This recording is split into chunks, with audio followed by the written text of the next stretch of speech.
کیا رفع الیدین کے بغیر نماز ہو جاتی ہے؟ نہیں ہوتی۔ صحیح بخاری کے راویوں میں بہت بڑی تعداد ایسے راویوں کی ہے جو رفع الیدین کے قائل نہیں تھے، جن میں سفیان ثوری رحمۃ اللہ علیہ جو بہت بڑے حدیث کے امام ہیں۔ السلام علیکم، کیسے ہو دوستو؟ امید ہے کہ آپ سب خیر و عافیت کے ساتھ ہوں گے۔ جی دوستو، آپ ذرا دیکھیں اور سنیں مفتی طارق مسعود صاحب کو رفع الیدین پر ایک بہت ہی زبردست مکالمہ۔ آپ ذرا دیکھیں اور سنیں مفتی طارق مسعود صاحب کو۔ اسی طرح ہمارے بعض مذہبی اسکالرز وہ رفع الیدین کے مسئلے کو بہت ایشو بناتے ہیں۔ فرض کر لو اگر نبی سے صراحتاً رفع الیدین نہ کرنا ثابت نہ بھی ہو، فرض کر لو، اول تو ایسا ہے نہیں، نبی سے صراحتاً یہ ثابت بھی ہے کہ آپ نے تکبیر تحریمہ کے علاوہ رفع الیدین نہیں کیا، لیکن اگر یہ نہیں بھی ہوتا تو ہمارے لیے صحابہ کا عمل بھی اس بات کی دلیل تھا کہ نبی نے آخری عمل ترک رفع الیدین کیا ہے۔ صحابہ سے بھی یہ ثابت ہو جائے نا تو کافی ہے۔ اور صحابہ سے کیسے ثابت ہے؟ امام بخاری کے شاگرد ہیں امام ترمذی، جب رفع الیدین کرنے کا تذکرہ آتا ہے وہ کہتے ہیں وَبِهِ يَقُولُ بعض اہل العلم من اصحاب النبی صلی اللہ علیہ وسلم، یہی بعض صحابہ کا قول ہے رفع الیدین کرنا۔ جہاں نہ کرنے کا تذکرہ آیا نا کہ تکبیر تحریمہ میں کرنا ہے، اس کے علاوہ کہیں نہیں کرنا، یہ والی جب حدیث لے کر آئے تو اس کے نیچے لکھا امام ترمذی نے وَبِهِ يَقُولُ غَيْرُ وَاحِدٍ مِّنْ أَهْلِ الْعِلْمِ مِّنْ أَصْحَابِ النَّبِيِّ صلی اللہ علیہ وسلم، یہی اصحاب علم میں بہت سارے صحابہ کا قول ہے، بہت سارے صحابہ کا مذہب ہے۔ یہ سمجھتے ہیں کہ نہیں سمجھتے؟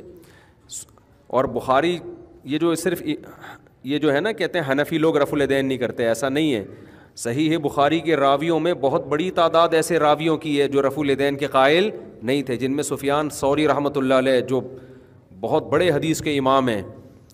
تو یہ جو آج کل الزامات لگائے جاتے ہیں نا ہمارے اوپر، یہ اندھے مقلد ہیں، یہ نئی نماز انہوں نے گھڑی ہے، یہ وہ لوگ ہیں جن کے پاس علم عمق اور گہرائی نہیں ہے۔ بس یہ چند میں نے جیسے بھی قضاء عمری پہ بات کی نا، چند ریفرنسز ان کو یاد ہو جاتے ہیں، وہ پوری امت پہ تھوپتے رہتے ہیں بیٹھ کے۔ تو رفع الیدین نہ کرنا یہ بڑا قوی مذہب ہے۔ مذہب کہتے ہیں ایک تو وہ مذہب ہوتا ہے نا جو اسلام مذہب ہے اور عیسائیت مذہب ہے، ایک مذہب یہ ہوتا ہے کہ جو فقہا کے اختلافات ہیں اس کو بھی مذہب سے تعبیر کیا جاتا ہے۔ تو نبی صلی اللہ علیہ وسلم سے ثابت ہے۔ امام حنیفہ نے اس کو ترجیح اس لیے دی ہے کہ ان کی رائے یہ کہ نبی کے آخری عمل یہ تھا کہ نہ کرنا، کیونکہ نبی صلی اللہ علیہ وسلم سے رفع الیدین کے بارے میں مختلف حدیثیں منقول ہیں۔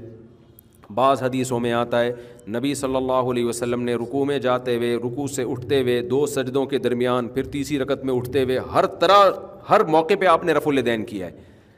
اور بعض حدیث ترمذی کی صحیح حدیث ہے بالکل، جس میں آتا ہے کہ نبی صلی اللہ علیہ وسلم نے صرف تکبیر تحریمہ کے وقت کیا، باقی کسی وقت میں نہیں کیا۔ بعض حدیثوں میں آتا ہے رکوع میں جاتے ہوئے رفع الیدین کا تذکرہ ملتا ہے، رکوع سے اٹھتے ہوئے نہیں ملتا، بعض میں تیسری رکعت سے اٹھتے ہوئے نہیں ملتا۔ تو اس سے امام صاحب نے استدلال کیا ہے، حنفیہ کا استدلال ہے کہ رفع الیدین کے معاملے میں نبی کا ایک عمل نہیں تھا، یا تو قلت سے کثرت کی طرف، پہلے بالکل نہیں تھا، آہستہ آہستہ آپ نے تعداد بڑھائی ہے، یہاں تک کہ 2 سجدوں کے درمیان میں بھی کیا آپ نے، صحیح حدیث ہے سنن نسائی کی، یا کثرت سے قلت کی طرف ہوا ہے، پہلے ہر موقع پہ ہوتا تھا، آہستہ آہستہ آپ نے اس کو ترک کیا۔ تو یہ دوسری رائے امام حنیفہ کے نزدیک راجح ہے۔ یہی وجہ ہے کہ 2 سجدوں کے درمیان رفع الیدین کا کوئی بھی قائل نہیں ہے، اس کو منسوخ سمجھتے ہیں۔ تو ہم کہتے ہیں جیسے آپ اس کو منسوخ سمجھ رہے ہو نا، تو ہم باقیوں کو منسوخ سمجھ رہے ہیں۔ دوسری بات یہ کہ امام ابو حنیفہ رحمہ اللہ تعالیٰ کے نزدیک وہ حدیث جو اقرب الی القرآن ہو اس کو وہ زیادہ فوکس کرتے ہیں۔ قرآن مجید میں آتا ہے کہ قوموا للہ قانتین، خشوع و خضوع کے ساتھ اللہ کے سامنے کھڑے ہو جاؤ، تو کہتے ہیں رفع الیدین نہ کرنے والی نماز وہ خشوع و خضوع کے زیادہ قریب ہے، کیونکہ اس میں حرکت کم ہے۔ تو ہم یہ مانتے ہیں کہ نبی نے رفع الیدین کیا ہے، لیکن آپ بھی تو مانو کہ نہیں بھی تو کیا، اب کون سی نماز کو ترجیح دیں گے؟ تو بعض لوگوں نے دیکھا کہ بخاری مسلم کی حدیث ہے کرنے کی، تو انہوں نے بخاری مسلم کی بیس پر اس کو ترجیح دی، اور بعض فقہاء نے دیکھا بخاری مسلم تو ویسے بھی امام حنیفہ کے بعد آئی ہیں، اور بعض نے دیکھا کہ نبی کے آخر سے آخر عمل کو دیکھو اور صحابہ کے عمل کو دیکھو، اور تیسری چیز اقرب الی القرآن ہونے کو دیکھو۔ تو اگر آپ اس کو اس طرح سے حل کرو گے تو آسانی سے حل ہو جائے گا۔ اور اگر یہ جو آج کل یہ جو اسکالرز نے کیا ہوا ہے نا کہ یہ رفع الیدین سے ان کو بغض ہے، ان کو دشمنی ہے، یہ زہر کا پیالہ پی لیں گے، رفع الیدین سے ان کو کبھی جواب نہیں دیں گے، یہ جاہلوں کا طرز عمل ہے جن کو علمیت سے کوئی واسطہ دور دور کا بھی نہیں ہے۔ اور یہ جاہل لوگ جب تک ہمارے ہاں مسلط رہیں گے یہ فرقہ واریت کو ہوا دیتے رہیں گے۔ وہ سمجھتے ہو کہ نہیں سمجھتے؟ فقہا کا جو طریقہ ہوتا ہے وہ ایک دوسرے کے احترام کے ساتھ کہ یہ ہماری رائے ہے لیکن ہمیں اس پر اصرار نہیں ہے. اگر کوئی دوسری رائے کو ترجیح دیتا ہے, ان کے پاس بھی دلائل ہیں, وہ بھی ایک رائے ہے. دیکھو ملیشیا میں ہمارے دوست تھے, تو وہ شافی لوگ 2 نمازیں سفر میں اکٹھی پڑھتے ہیں, تو انہوں نے اعلان کر دیا کہ بھئی جو فقہ حنفی کو فالو کرنے والے لوگ ہیں وہ ہمارے ساتھ اثر نہ پڑھیں, کیونکہ ہم ابھی اثر پڑھ رہے ہیں, وہ غلط فہمی میں ظہر سمجھ کے نہ شامل ہو جائیں. کوئی مناظرے کا چیلنج نہیں دیا انہوں نے, بھئی ٹھیک ہے وہ بھی ایک رائے ہے, اگر آپ یہ سمجھتے ہو مضبوط رائے ہے تو آپ اس پر عمل کریں, ہم اس پر عمل کرتے ہیں. یہ صدیوں سے طریقہ چلا آ رہا ہے. اگر ملیشیا میں کوئی یہاں کا فتنہ ہوتا نا, جو یہاں کے ٹچے آج کل نئے نئے آ رہے ہیں فتنے, تو وہاں مناظرے کی مجلس قائم کر دیتا. تو حنفی لوگ نہیں پڑھتے, وہ کہتے ہیں ہم اپنے ٹائم پہ پڑھیں گے, ہمارے ہاں جو حدیث میں آتا ہے 2 نمازیں اکٹھی, تو اس کی صورت یہ نہیں ہے کہ ظہر کے وقت میں, بلکہ وہ جو میں نے کئی بار اس پر میں بیان کر چکا ہوں, تو وہاں مناظرے کے چیلنج شروع کر دیتا. اور ہم پھر قواریت کو نہیں مانتے, ہم قرآن حدیث کو. ابے تو قرآن حدیث کو تو مانتا ہے, لیکن قرآن حدیث کی یہ تشریح تو اپنی طرف سے کر رہا ہے نا. اگر آپ کہتے ہو اس تشریح پر حدیث ہے, تو ان کے پاس بھی تو حدیث ہے اس تشریح پر جو وہ کر رہے ہیں. تو آپ یہ کیا, آپ کی حدیث تو حدیث ہے, دوسرے والے کی حدیث ہی نہیں ہے.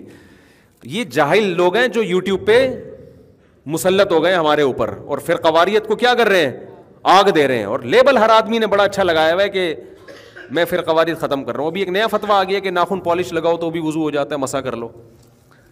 وہ ایک نئے اسکالرز ہیں, وہ نئی نئی چیزیں مارکیٹ میں لاتے رہتے ہیں. وہ کہتے ہیں کہ جیسے موزوں پہ مسا کرنا جائز ہے تو اس پہ بھی مسا کرنا جائز ہے, نیل پالش لگی تو اس پہ مسا کر لو.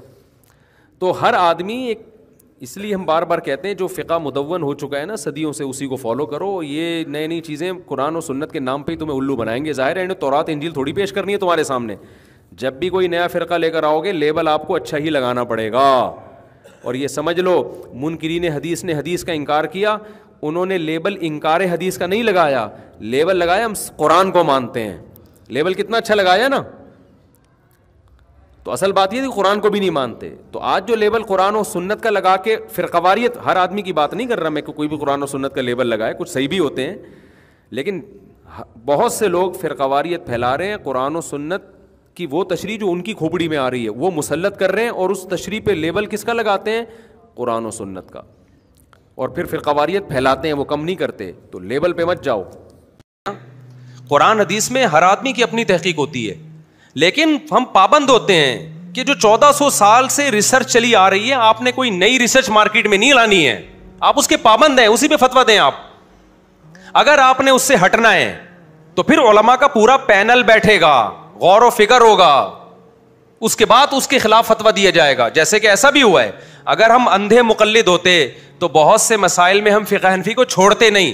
چھوڑا ہے بہت سے مسائل میں, لیکن ایسا نہیں ہے کہ ایک بندہ وہاں سے اٹھا اس نے چھوڑ دیا, وہاں سے اٹھا, بلکہ باقاعدہ علماء کا پینل بیٹھا ہے, بحث مباحثہ ہوا ہے کہ بھائی